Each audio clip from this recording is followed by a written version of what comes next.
Welcome back to the CoolFigurez channel. I'm your host, Jesse the Bat Madrigal, aka the Buff Collector. The information on the channel is intended for adult collectors and not children. And today we are going to be taking a look at the brand new McFarlane Toys DC Multiverse, the Batman, Catwoman. But first, if you're new, then welcome. This channel is all about cool action figures, analyzing them, hunting them, taking pics of them, and of course, playing with them. If that's your sort of thing, why don't you go ahead and hit that subscribe button, and while you're at it, go ahead and hit that bell notification icon so you stay notified when I do upload new content. If you do enjoy this video or any other videos that I put out, please remember to give them a thumbs up. It really helps the channel grow. With all of that out of the way, guys, once again, we are going to be taking a look at the brand new McFarlane Toys DC Multiverse, the Batman, Catwoman. Have you seen the new Batman? Let me know down in the comments below. No spoilers in the comments though, just let me know how you enjoyed it, what you thought of it, and where it ranks in your list of Batman films. With that being said, let's go ahead and jump on into this review because, as you guys probably know if you've been following this channel, I did not want this wave. In fact, I only wanted Batman and Riddler just to say I had them, and they're honestly pretty cool figures, but those side eyes, especially in Batman, thankfully my friend Robert's going to repaint my eyes so that way they're looking straight, but I really just wanted those two figures, and then I saw the movie, and man, if you can't get my genuine reaction from that, I thoroughly enjoyed it. But I still need to rewatch it a few more times in order to solidify where it stands on my list of Batman films. It's still neck and neck with The Dark Knight. Like I said, I gotta rewatch it a few more times to determine and decide ultimately where it's gonna stand on my list of Batman films. But it was good enough and enjoyable enough for me to want the whole entire wave after seeing it. I'm just going to be dedicating a whole entire shelf to the Batman movie because it blew me away that much. It was literally everything I wanted in a Batman film. It was 5 years of anticipation and 5 years that was totally worth the wait. BVS was a 14-year letdown for me personally, so this was a breath of fresh air. Practical effects, practical sets, practical makeup, so much greatness in this film. Do yourself a favor and go see it if you have not already. But with that being said, let's go ahead and jump on into the accessories that she comes with. So, being a DC Multiverse figure, she of course comes with a basic DC Multiverse stand with the black DC logo stamped in on it right there. And of course she does come with a trading card. There's the front and there's the back. I'll let you go ahead and pause the video if you want to go ahead and read that. The last thing that she does come with is her whip right here. So why don't we go ahead and just pull her forward so that way we can get a closer look at her and her whip. The one gripe that I do have with her is that her hand is too big to hold her whip really. I know you see her holding it, but if you just tap her a bit, you see it literally just falls out of her hand. But before we actually look at Catwoman closer, let's go ahead and take a look at her whip right here. So she really only utilizes this for like maybe 1 or 2 scenes in the film, but yeah, it's the one weapon she does use other than a handgun. And we all know obviously Todd can't include guns with DC characters. Yeah, I don't know what their next excuse is going to be because that's a new DC figure and it has a gun. So yeah, hopefully that'll all be changing soon. But yeah, as you can see, I was twisting and playing with this so that way you guys can see it is a bit of a soft plastic that you can kind of be pliable with and playable with, and just kind of form it in different ways. In the card, you see she has it wrapped up in a kind of like a whip type thing like this. And you can do that. You just have to kind of like force it and bend it. It's not as pliable as like a wire, but with enough messing around and stuff, you'll get it to hold its shape and whatnot. So yeah, that's what you get with her for a weapon. So with that being said, let's go ahead and pull her forward and get a nice closer look. I think my eyes are a little wonky. I think this one's looking this way. Or no, I'm sorry. This one's actually looking straight on while this one's actually looking to the side. So I got like a half side eye.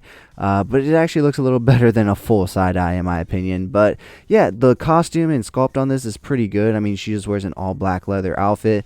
My one gripe with it would be that the openings in the leg right here are a little too wide and a little too soft plastic to the point where it kind of shows, where everything is, connecting and everything and what's a different piece, which obviously it's a toy, so can't really complain too much. But what really impressed me about her was her articulation, especially being a female character. She does come with double hinge elbows, which really impressed me. And also her ab crunch is phenomenal for a McFarlane toy. I mean, she can actually ab crunch forward. Let's just put it that way. But it seems like we've kind of gotten into articulation. There's not too much to look at with this figure in all black leather suit. There's the back right there. So with that being said, let's go ahead and move on into articulation. She can look all the way to the right, all the way to the left. She can look down that far. She can basically just look back up at you. Her arms will go out to a T pose. You do have a slight butterfly joint right there. 360 rotation at the shoulder. 360 rotation at the bicep. Double hinge elbows, like I said, amazing. Rotation at the wrist, hinging up and down, in and out, whichever way you have that ball peg. Rotation at the upper torso. Rotation at the lower torso. Ab crunches forward that far. Back that far. Will kick out all the way. She can definitely lead the cheerleading squad. She will kick out that far. She will kick back that far. She has a slight thigh swivel at the top. No thigh cut, but a thigh swivel. She does come with double hinge knees. Her ankles will go down that far. They'll go up that far. Ball rocker hinge. And last but not least, of course, toe articulation. So honestly, not that bad of a figure, I have to admit. When I did pull her out on my podcast, because she was last week's unboxing, she actually really impressed me with her articulation, I have to admit.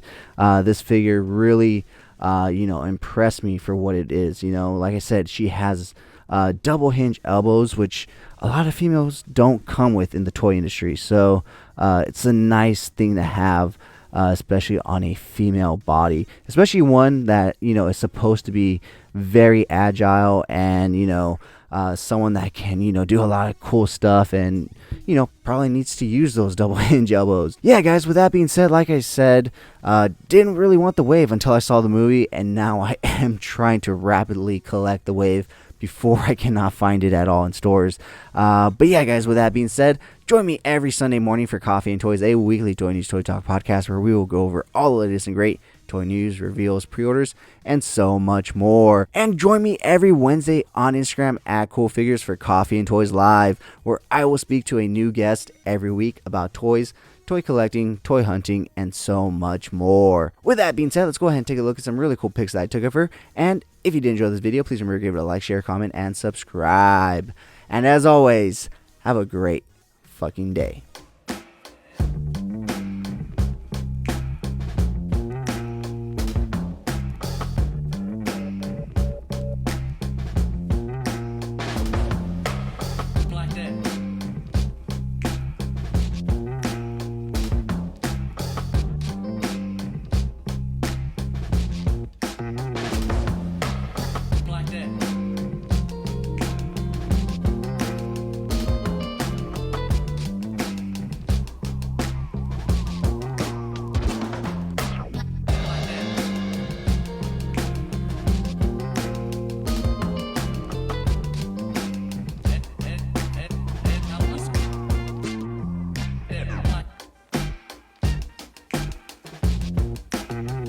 Thank you so much for sticking to the end of this video. If you enjoyed those pics, you can find the full images over on Instagram at CoolFigurez.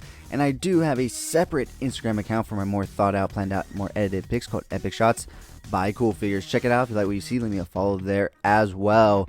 And if you guys want to see the unboxing of any figures I do reviews on for this channel, go ahead and check me out over on TikTok at CoolFigurez. That's where I post all my unboxings. And join me every Sunday morning for Coffee and Toys, a weekly toy news, toy talk podcast where we will go over all the latest and great toy news, reveals, pre-orders, and so much more. If you did enjoy this video, please remember to give it a thumbs up. It really helps the channel grow. If you haven't already, please hit that subscribe button.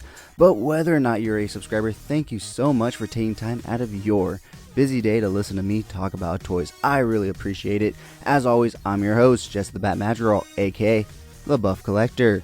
And I'll talk to you guys in the next video. Thank you so much to this channel sponsor, VRare Store. Check them out for all your Funko Pop, anime, Pokemon card, and toy print needs. And of course, use code CoolFigurez at checkout for 10% off your order. VRare Store, check them out, guys.